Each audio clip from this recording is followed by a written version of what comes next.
आपके बैच में कौन सा डोमेन मैंने परचेज करा था, नाम याद है किसी को? सर टैग जेम्स वाला। चल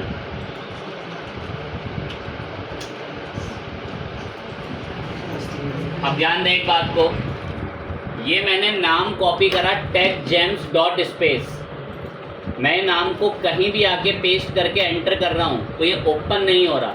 बट अगर मैं इस नाम के आगे क्या लगाता हूँ www तो एंटर दबने पर ये क्या ओपन हो रहा है, लेकिन डायरेक्ट ये ओपन नहीं हो रहा।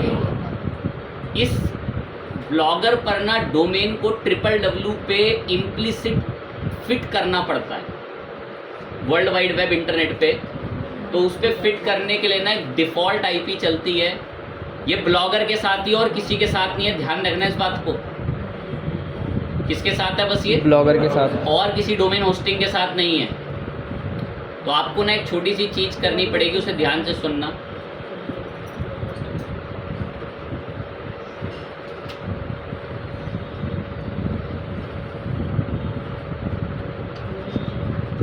सुने,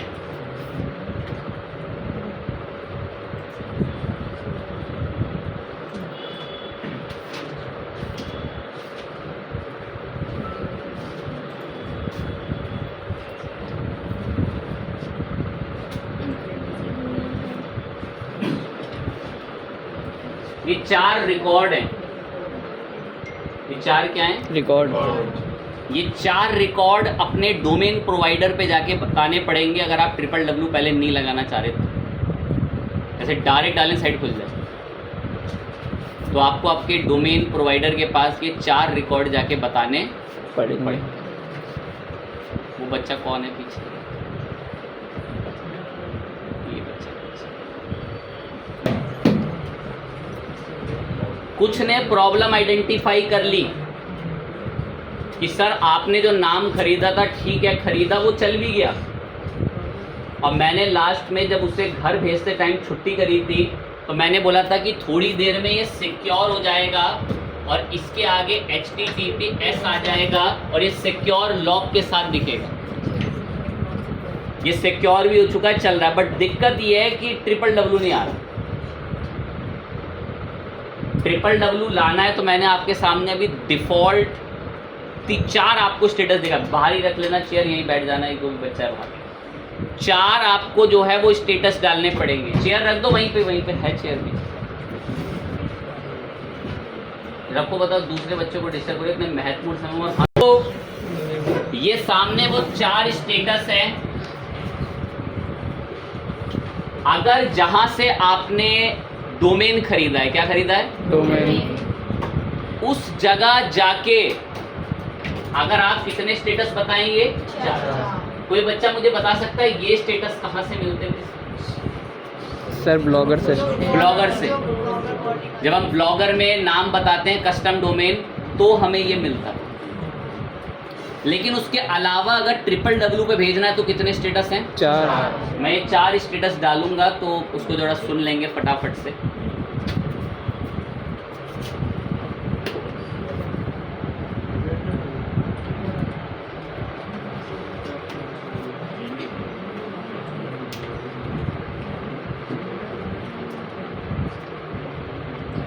चलें सुने, यहाँ पर मेरा डोमेन जो है मैं उस पर आता हूँ। ये रहा टैग जेम्स वाला, मैंने इस पर क्लिक करा। अब नोटिस करो, कमी सुन लें जो बच्चे अभी भी सुन सकते हैं। नाम कॉपी करके पेस्ट कर रहे हैं, खुलता नहीं है। क्या लगाना पड़ रहा है? www। ये मुझे सही नहीं लगा तो ये बार बार www लगाना ना पड़े, इसीलिए तो वो IP डालने जा रहा हूँ यहाँ पे।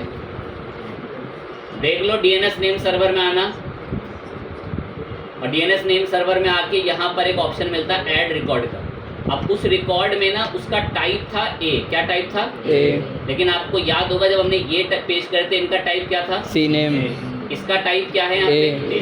A टाइप में नेम यहाँ पर @ रहेगा। .2 में ये IP है। .2 में क्या आ गई है? IP। बीच में 32 है। क्या है बीच में? 32। अभी भी दिक्कत है तो मैं कर लेंगे बड़े लेवल पे बलिदान। देखो मैंने अपने वाले खुद के डोमेन पे ये देखो बता रखी,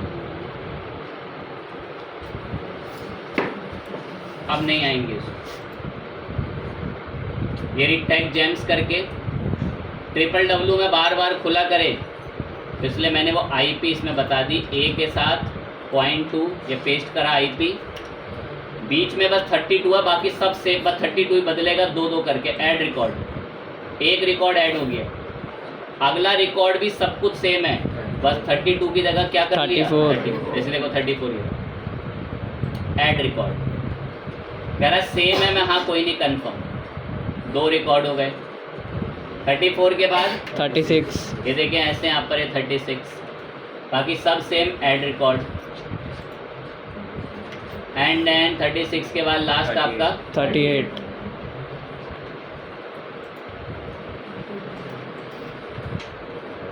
प्रॉपर रिकॉर्ड एंटर हो गया है। कभी कभार 5 मिनट 2 मिनट 3 मिनट जो भी एक टाइम ड्यूरेशन लगता है, उसके अंदर आपका ये डोमेन फर्स्ट क्लास www पे फिट होके एग्जिस्ट होके रेडी हो जाएगा। ये नेम सर्वर में आके देख लेंगे कि बस ये चारों अपडेट हो गए। अपडेट होने के बाद लेता है थोड़ा बहुत टाइम, कभी कभार आपको देखने को मिल जाएगा, या कभी कभार तुरंत भी ले लेता है कि आप डायरेक्ट अभी जैसे विदाउट www के लिख रहे हैं और एंटर कर रहे हैं, अभी देखें ओपन नहीं होता। तो यही एक दिक्कत है, बस ये थोड़ी देर में रिजॉल्व हो जाती है। कभी कभार 10-15 मिनट लग जाते हैं, कभी कभार तुरंत हो जाता है कि आपको बार बार क्या लगाना पड़ रहा था, तो ये उसका सॉल्यूशन है। ये टाइम लेता है। और 2-1 को दिख गया होगा कि जब मैंने उस दिन सेटिंग्स में जाके वो ऑन करा था HTTPS, तो हमारी साइट नॉट सिक्योर नहीं दिखाती, अब ये सिक्योर साइट है, HTTPS में आती है, फिर बाद में ये ऑन हो जाती है। ठीक है, फाइन बात है। अब बात भी कर लेंगे, 2-1 रूल और भी लिखवा देंगे जो आपको लिखवाने हैं अभी मुझे रूल, उनके लिए रेडी रहें।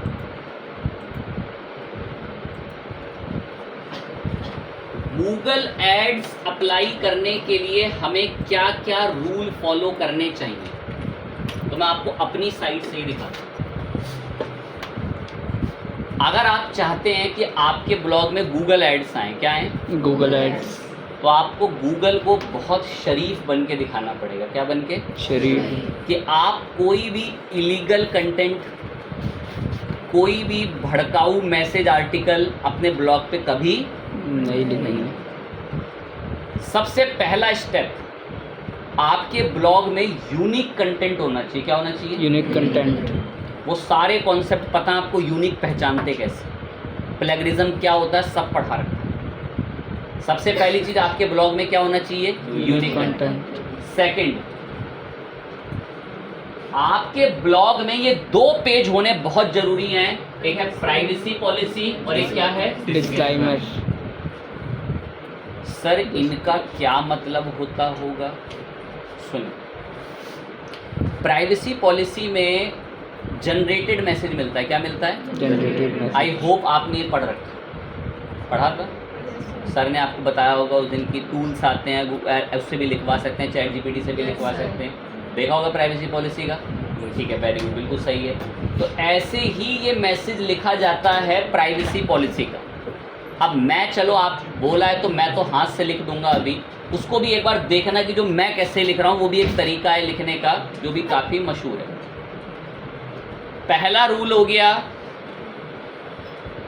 High quality unique content, high quality unique content. Unique content. Second, ये 2 पेज होने बहुत जरूरी हैं, प्राइवेसी पॉलिसी और डिस्क्लेमर। मैं प्राइवेसी पॉलिसी का पेज बनाना आपको एक ट्रिक से सिखा देता हूं, उसे सुन लेना, ये सबसे मशहूर है, मैंने भी यहीं से बना रखा।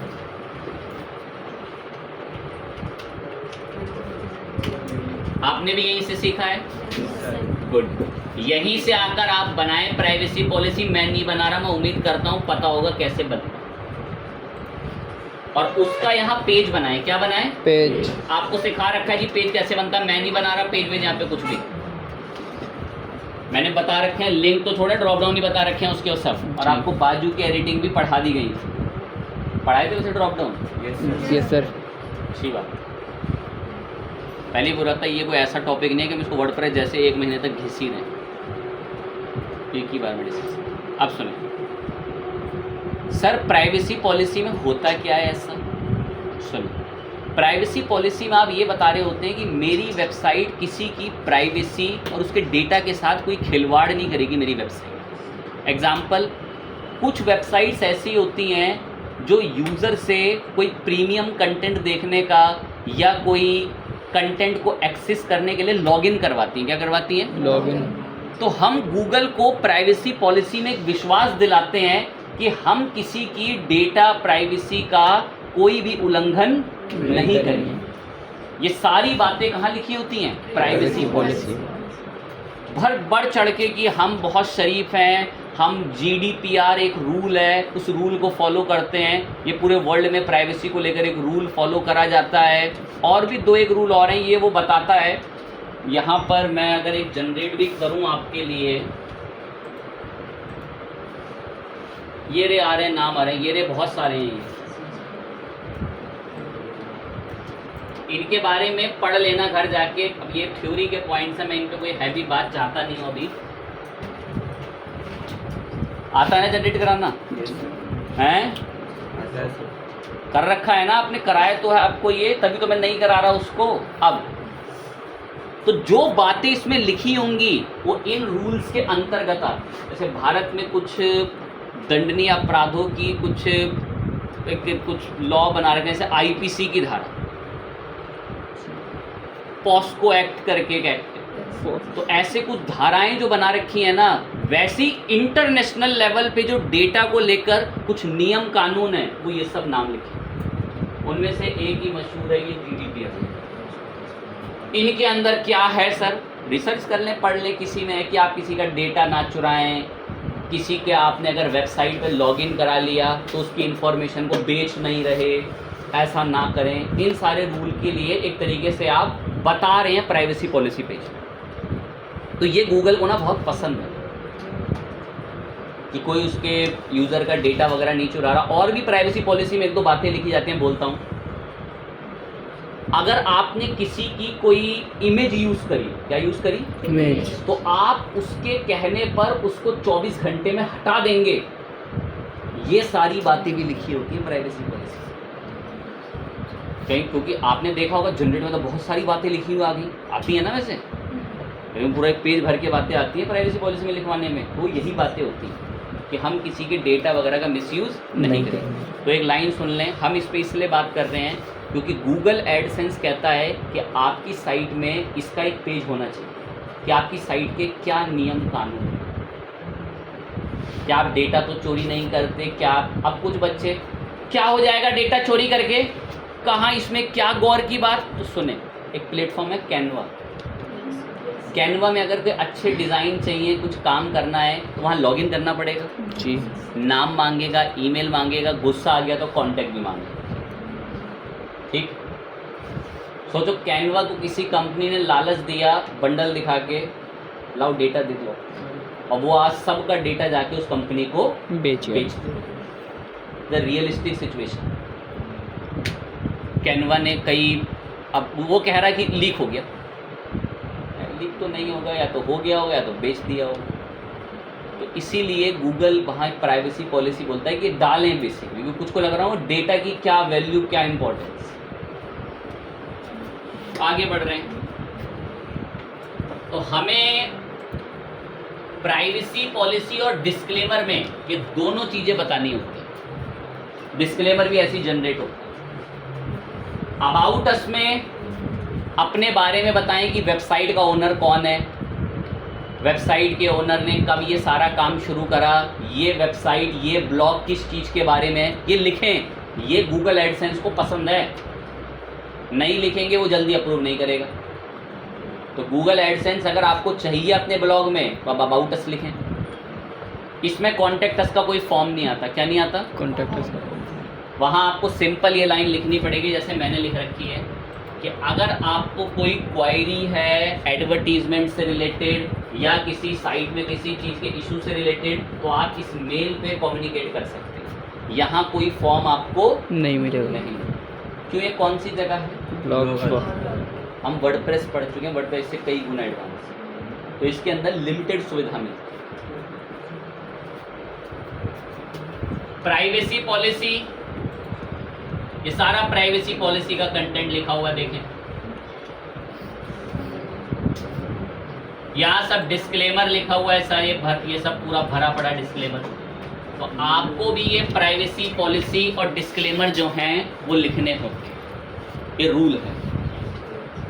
अगला रूल सुने, ये प्राइवेसी पॉलिसी ऊपर तो मेन्यू में आ ही रहे हो, home, about, contact, privacy policy and disclaimer, इधर थंब रूल मेन्यू। अगर आप गूगल एडसेंस पे जा रहे हैं, अप्लाई करें, क्या करना है वो मैं भी अप्लाई करना दिखा दूंगा, उसकी टेंशन ना लें।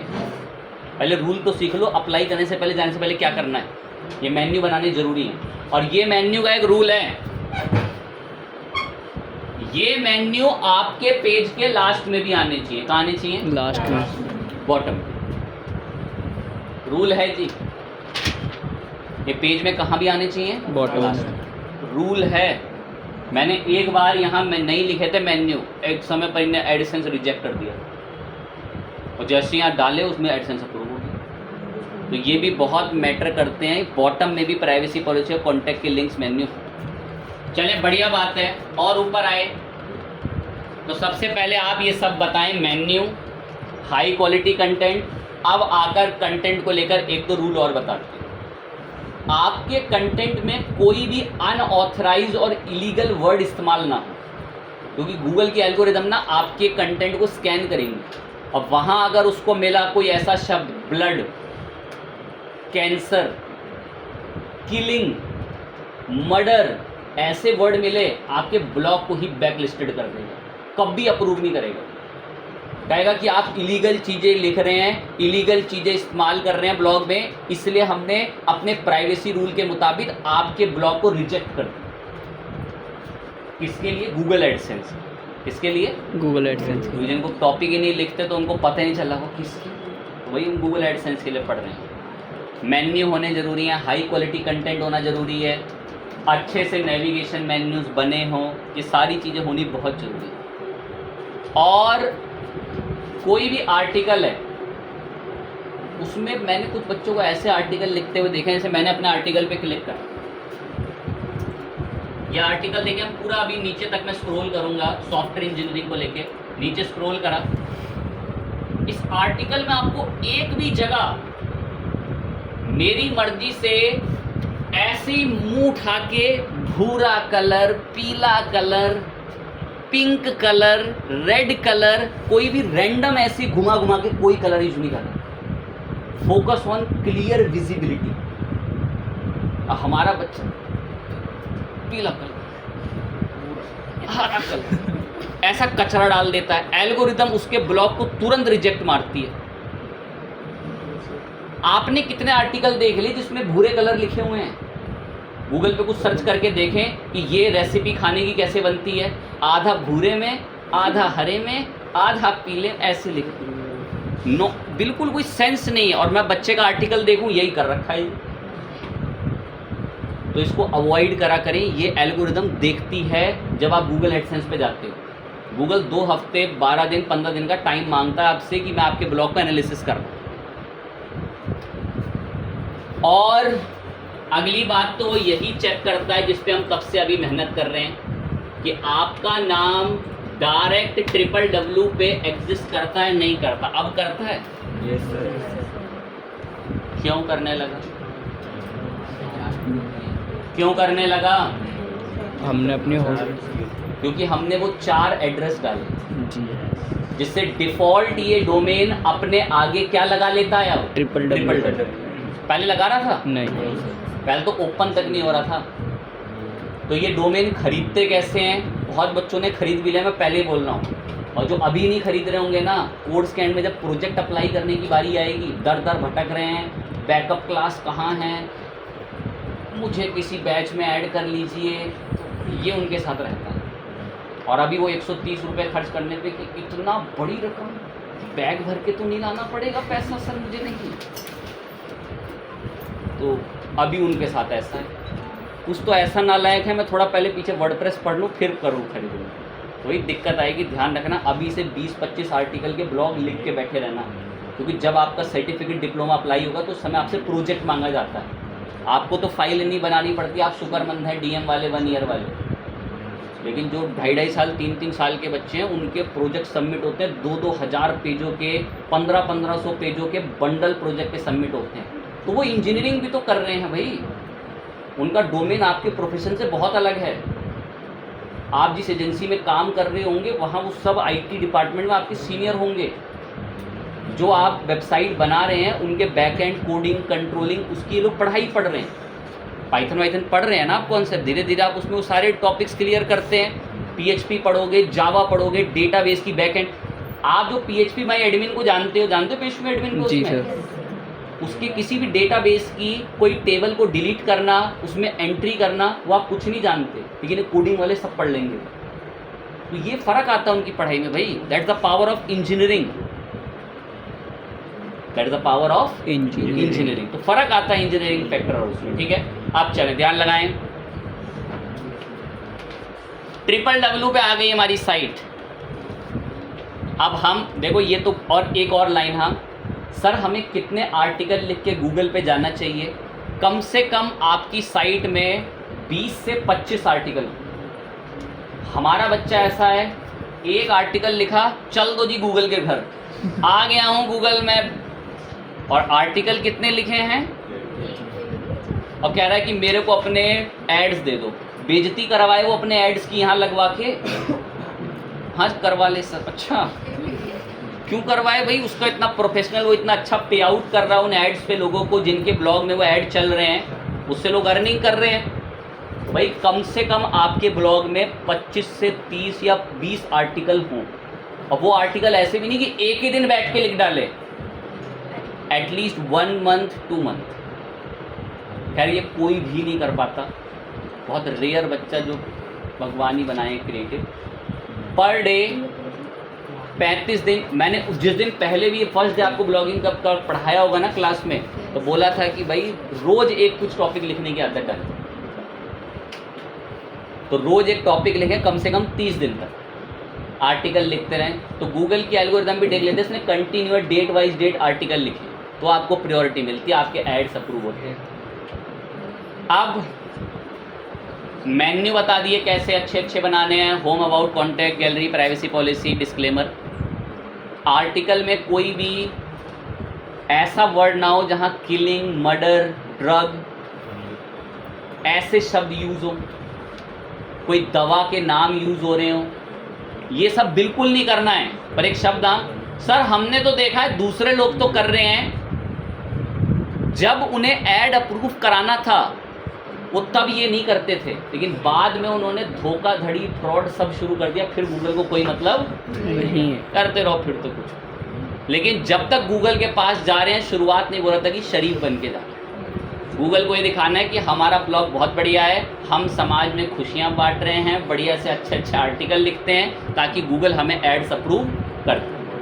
उसके बाद आप फ्रॉड करना शुरू कर दें ब्लॉग में, कोई दिक्कत नहीं है गूगल को, ठीक है। बजाय ज़्यादा स्पैम स्कोर बढ़ेगा, एड्स बहुत रेयर ही रिजेक्ट होते हैं।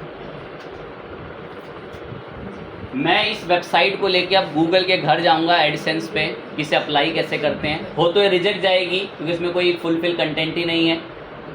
2 हफ्ते का टाइम मांगता है वो एटलीस्ट, फिर आपको वो बता दें। रूल में आपको, अगर मैंने कोई स्किप भी कर दिया हो तो मैं यहाँ से पढ़ के 1-2 बता देता हूँ। सबसे पहला तो आपको खुद ही दिख रहा है जो आप लिख रहे थे, कौन सा रूल है सबसे पहला? Right high content. उम्मीद है आप जानते हैं, सब लिखा हुआ हाई क्वालिटी कंटेंट, आप भी जानिए जो हाई क्वालिटी का है, मीनिंगफुल होना चाहिए, easy to understand, easy to readable, limited word in sentence. ये सेंटेंस ही इतना बड़ा है कि यहाँ से लेकर नीचे तक सेंटेंस ही चल रहा है, उसको पढ़ने में दिक्कत आएगी ना। याद हो जब हम SEO के लिए काम करते हैं तो लिखते हैं ना, use limited word in sentence. ये पहला रूल है।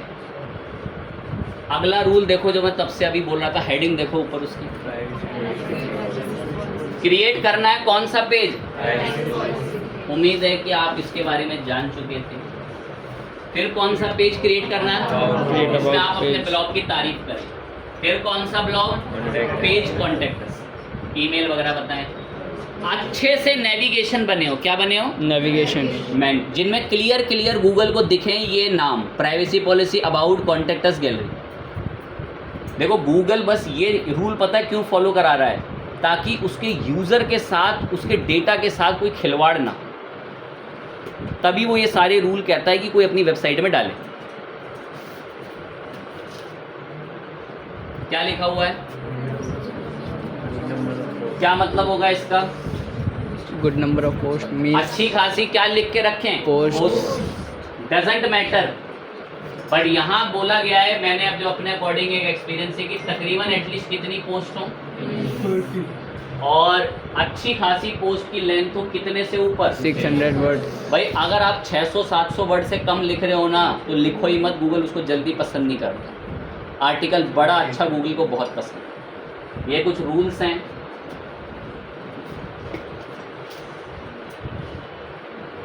गूगल एडसेंस पॉपुलर क्यों है, बिकॉज थोड़ा रेपुटेटेड है, लोग बहुत यूज़ करते हैं। कुछ कॉमन चीज़ें जिनसे ज़्यादातर लोगों का एडसेंस अकाउंट क्या हो जाता है, इसीलिए क्या लिखा है नंबर 1 पे, इन्फ्लुएंस, इनसफिशिएंट कंटेंट। गिनती के 4 आर्टिकल लिखे और चल दिए गूगल के घर, तो वो क्या दे देगा आपको एक हफ्ते बाद,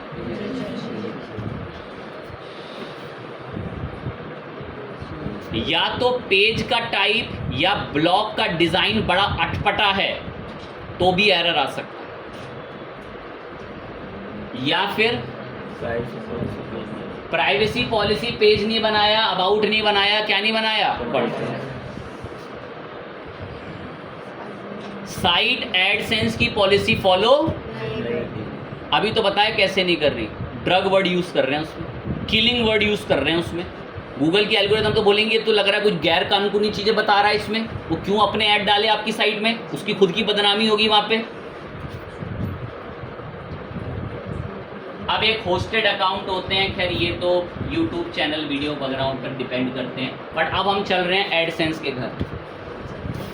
ध्यान बिल्कुल स्क्रीन पर हो, ये रहा हमारा ब्लॉग, ये रहा हमारा ब्लॉग, और ये हम चले गूगल एडसेंस पे अप्लाई करने। देखो कैसे,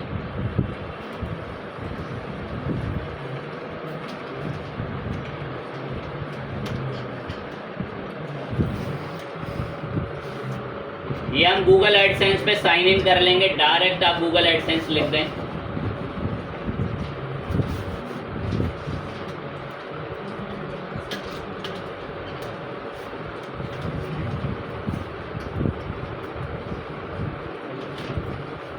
ये शब्द मैंने पता नहीं बोला था नहीं बोला था, पता है, जो देश दुनिया में पावरफुल होता है ना, वो किसी दूसरे देश की छवि सुधार भी सकता और बिगाड़ भी सकता। जो देश दुनिया में क्या होता है पावरफुल, इसमें सबसे नंबर 1 पे अमेरिका। कौन है, अमेरिका। आप बिल्ली पाल लें, शेर पाल लें, लेकिन ऐसा कुछ दिमाग में ना पालें कि अमेरिका एक बहुत पिछड़ा देश है। अमेरिका एक बहुत शक्तिशाली देश है। मैं कोई अमेरिका की वो है, ये रियलिटी है, टेक्नोलॉजी के मामले में वो इतना आगे हैं कि उनको कोई भी बीट नहीं कर सकता। ठीक है, अब सुने, ध्यान लगाएं। पता है, इन्होंने ऊपर एक येलो कलर की लाइन लिख रखी है, उसे देख कर ही मैं आपको ये बात बता रहा हूँ कि कोई देश अगर पावरफुल होना तो वो किसी देश की छवि बिगाड़ सकता है और सुधार सकता है। पता ऊपर इन्होंने क्या लिख रखा है, मैं उसको हिंदी में पढ़ देता हूँ। इनका कहना है कि यूक्रेन में वॉर होने की वजह से हमारे एम्प्लॉय अच्छे से काम नहीं कर पा रहे, तो हमारी सर्विसेज में बाधाएं आ सकती हैं। कहाँ पे युद्ध होने की वजह से? यूक्रेन इनका दोस्त है, उसे ये नेटो में शामिल करना चाहते हैं, और रशिया इनका दुश्मन।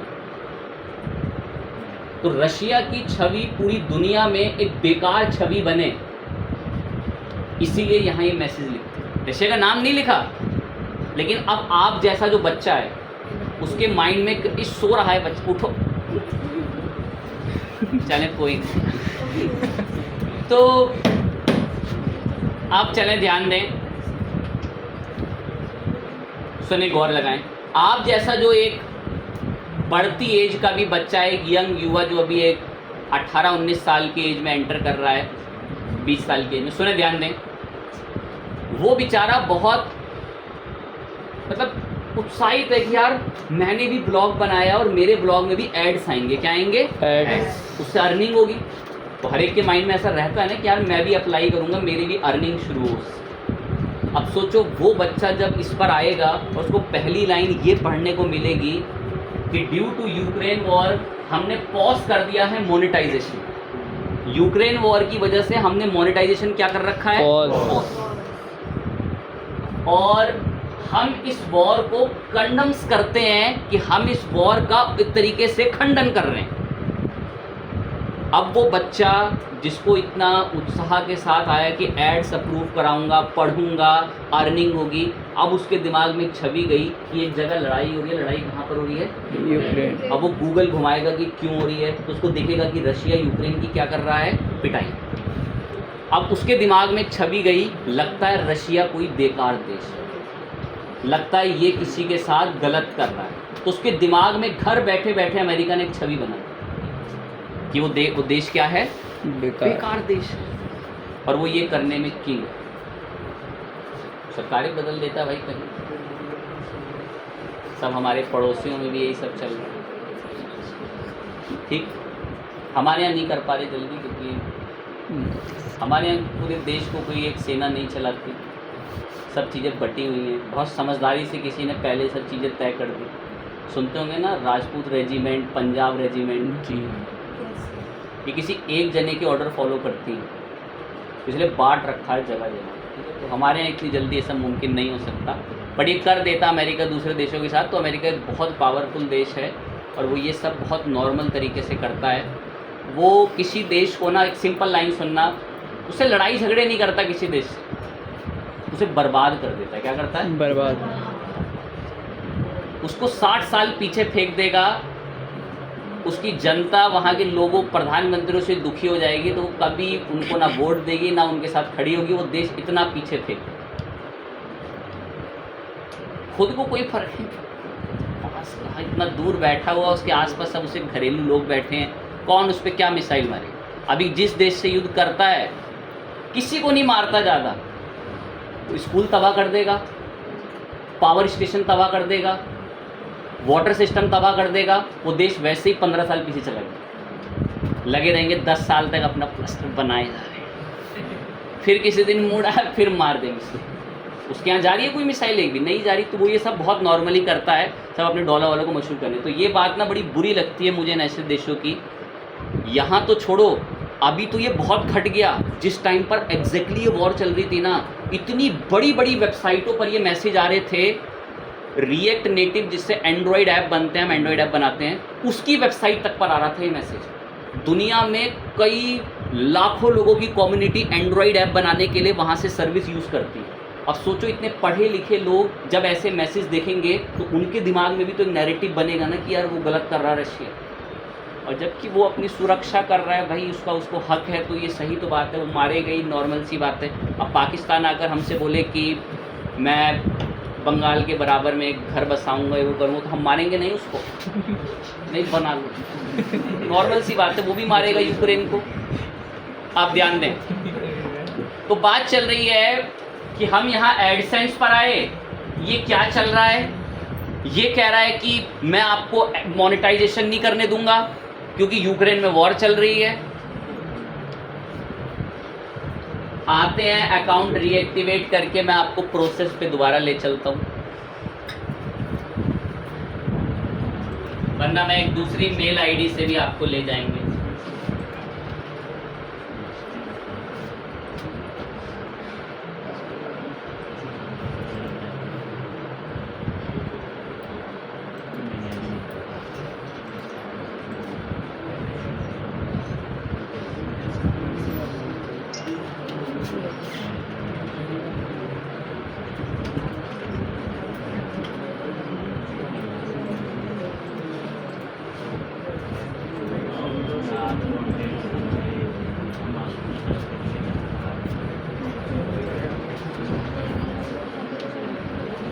चले ध्यान दें, ये मैं गूगल एडसेंस पे आया। आप भी जब गूगल एडसेंस पे अकाउंट बनाओगे ना, सबसे पहले ऐसा दिखे। मदद करते हैं, ध्यान दें। क्या साइट हम लोग सर्च करके आए यहाँ पे? Google AdSense. आप भी इस पर आएंगे। कोई निराश ना हो, ज़्यादा तारीफ कर दी हो अमेरिका की तो इसीलिए कह रहे हैं अच्छे से हमारा देश भी टेक्नोलॉजी में आगे निकल जाए तो हम भी उनको फिर बीट कर सकें। वरना सुनते होंगे वो क्या क्या भाषा हमारे को लेके यूज़ करते हैं। नरक का द्वार बोला जा रहा है भारत को, तो ये सही नहीं है। एक हफ्ते पहले ही बोल रखा भाई डोनाल्ड ट्रंप ने, वो कुछ भी बोल देते हैं, जो भी एक विषय है। अब आगे बात करते हैं। हम उनकी टेक्नोलॉजी पे बहुत बुरी तरीके से डिपेंड हैं। अब कुछ का ये कि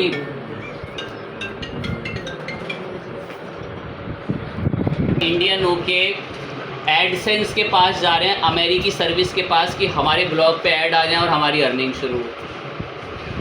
तो जो सच है तो भाई उसको एक्सेप्ट करें, वो बहुत वाकई में आगे। एडसेंस के अलावा नहीं है क्या कोई सर? एडसेंस है, लेकिन वो आपको पेड रेवेन्यू अच्छा नहीं देंगे। नहीं देंगे। चलें बोल देते हैं, एडसेंस का ना एक रूल रेगुलेशन है। क्या है? रूल रेगुलेशन कि आपकी वेबसाइट पे जेन्युइन एड्स आएंगे। क्या आएंगे? Genuine ad. अब आप कोई थर्ड पार्टी का ऐड यूज़ कर लो, जैसे एडसेरा करके आता है, उनका पता है क्या है? कोई रूल ही नहीं है, डायरेक्ट ऐड आ जाएंगे 2 मिनट में। कोई रूल ही नहीं है, डायरेक्ट साइट पे क्या आ जाएंगे? एड। और ऐड धोखाधड़ी वाले। धोखाधड़ी इन द सेंस, क्लिक करो, ऐड पे जाओ, ये गेम खेलो, उनका बैंक अकाउंट ही खाली। अब ऐसे ऐड गूगल अपने प्लेटफॉर्म पे डलवा के अपनी साइट पे चलाने शुरू कर दे तो लोगों का उसके उस पर ट्रस्ट हटेगा ना। तो थर्ड पार्टी ऐड आते हैं, थर्ड पार्टी ऐड आते हैं। ये इसका नाम एडसेरा।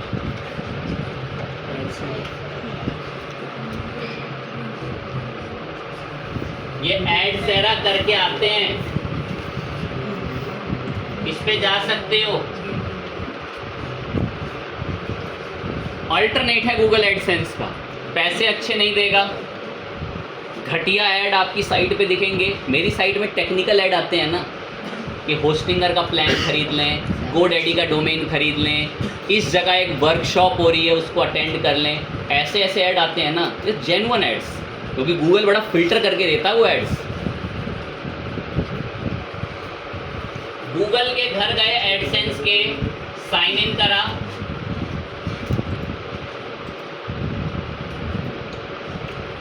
ईमेल कंफर्म कराई,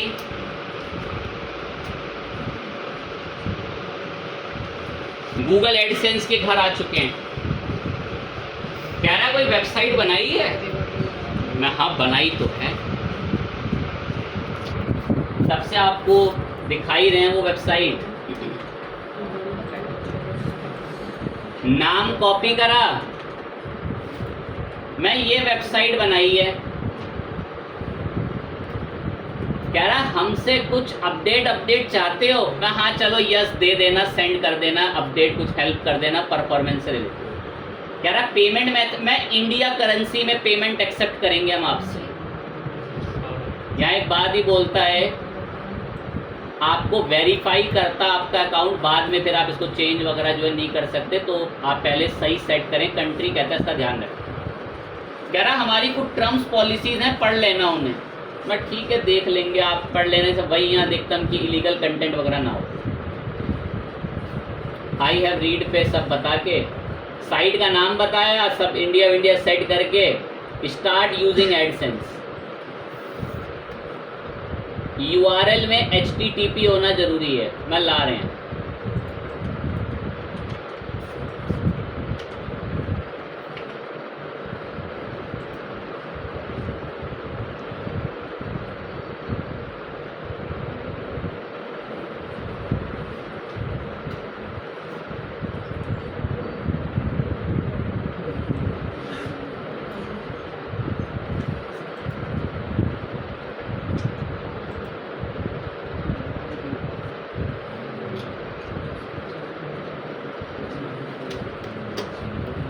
उम्मीद है आप फाइट कर लेना ऐसे। मैंने फिर नाम लिखा पर उसके आगे से क्या हटा दिया, www। कह रहा मैं खुद चेक कर लूँगा तुम्हारी साइट इसके बिना खुलती है नहीं खुलती, क्योंकि मैंने बताया था इंपॉर्टेंट रूल है। अब अगर सोचो एल्गोरिदम ने डायरेक्ट वो यूआरएल पे हमारी साइट खुली और खुली नहीं, तो नॉर्मल सी बात है हमारे को ऐड से क्या कर देगा, रिजेक्ट कर देगा। देख रहे हैं वो एरर अभी भी नहीं जा रहा, कोई दिक्कत नहीं। कह रहा है सब कुछ तैयारी है, कह रहा है कुछ आप अपनी पेमेंट डिटेल बता दो, पेमेंट डिटेल जहां पर आपको पेमेंट देगा गूगल अगर ऐड अप्रूव हो गई।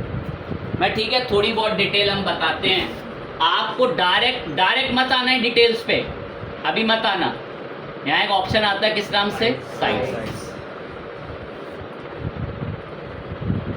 कह रहा है ये साइट है क्या आपकी, मैं हाँ यही है, मैंने इस पर क्लिक करा। कह रहा आपने बताई थी अभी, मैं हाँ यही बताई थी, मैंने क्लिक करा। कह रहा है मुझे तो विश्वास नहीं हो रहा तुम्हारी साइट है, ओनरशिप को क्या कराओ, क्योंकि हमारे बच्चे का बस चले तो वो जानती हो क्या लिख डाले, facebook.com मेरी साइट है और पैसा मेरे घर आना चाहिए, तो यही डाल देगा कि अमेरिका से नोटों का ट्रक निकले और मेरे घर जोरीपुर लोनी रोड से आए, या फिर मुस्तफाबाद। तो दैट्स वाई ध्यान दें। कह रहा तुमने जो नाम बताया टेक जेम्स, कह रहा मुझे तो नहीं लग रहा तुम्हारी साइट है, तो ओनरशिप क्या करा रहा है, वेरीफाई, कोड देगा, करते हैं। नेक्स्ट करा। अब देखें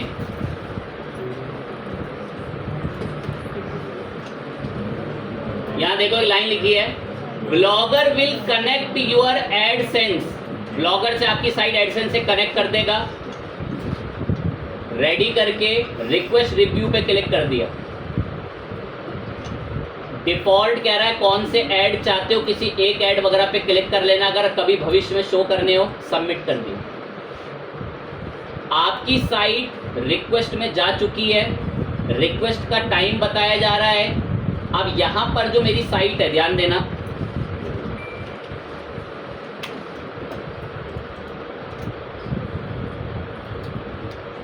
ब्लॉगर पर आए,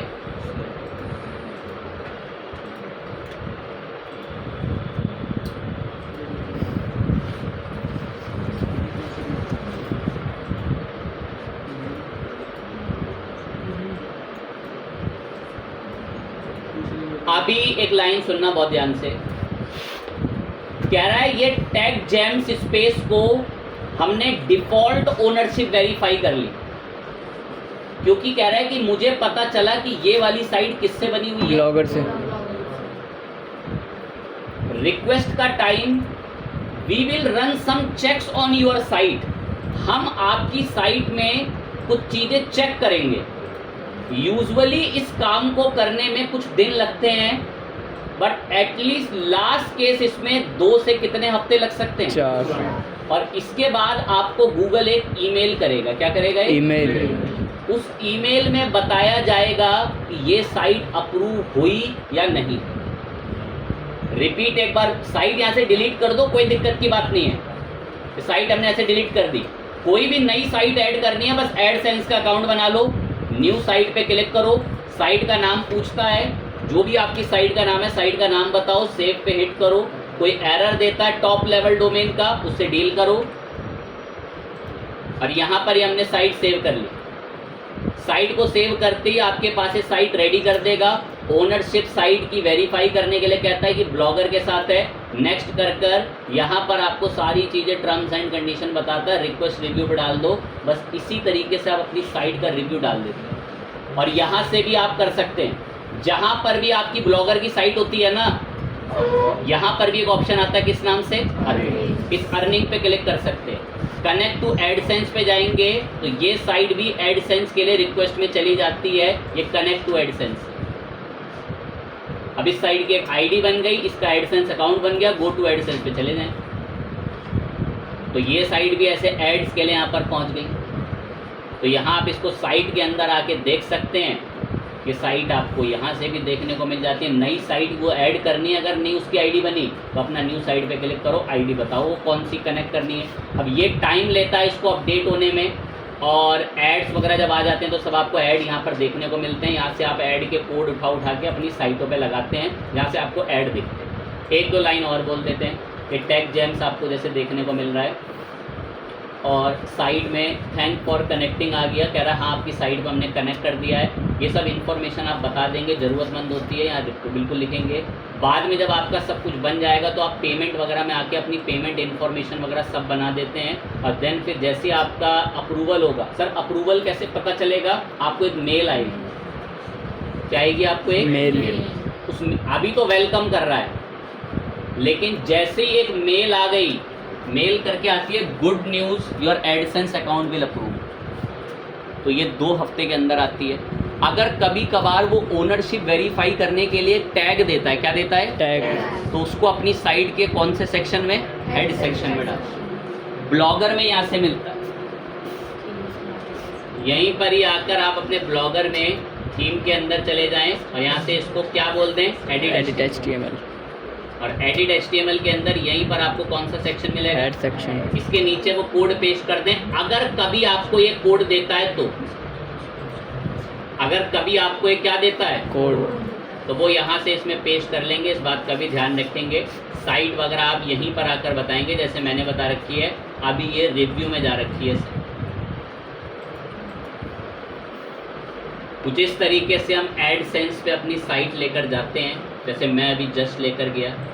अब यहाँ फिर आपको एडसेंस पे आपकी रिपोर्ट शो होने लग जाती है कि आप कितना अर्निंग कर रहे हैं, कितना अमाउंट आपने वहाँ से कमा लिया, ये सब यही रिपोर्ट आनी शुरू होती है। आप कितनी भी साइट्स पे अप्लाई कर लें, वो आपकी चॉइस है। यहाँ से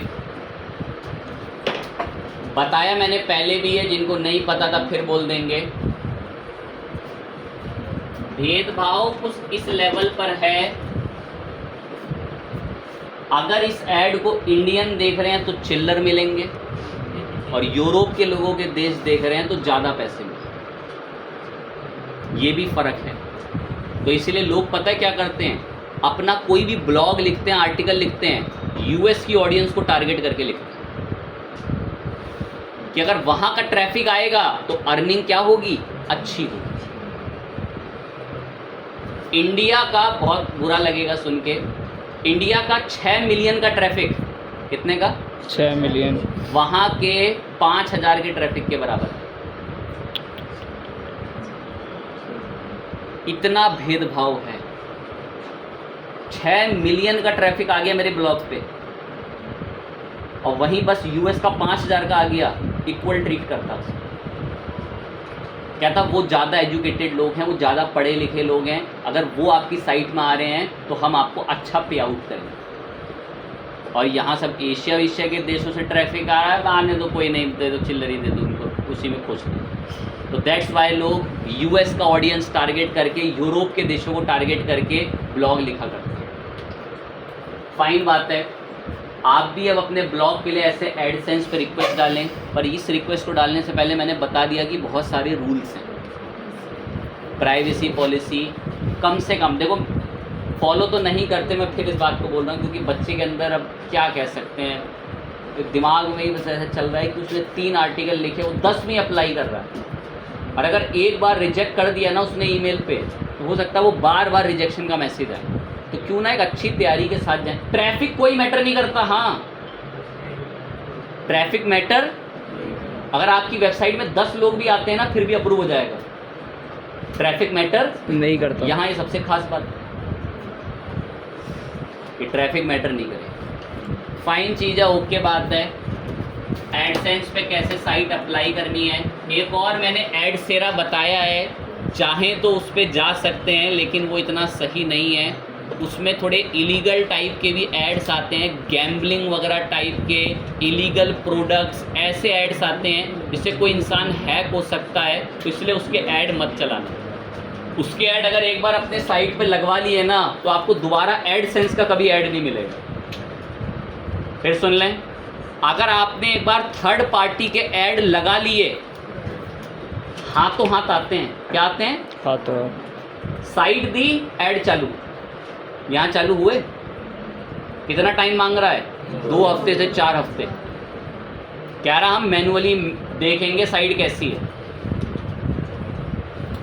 ओके बात है। रूल के सफ़र की शुरुआत करें फटाफट से। हाई क्वालिटी के बाद आए, फटाफट से हेडिंग डालें, क्रिएट अ प्राइवेसी पॉलिसी।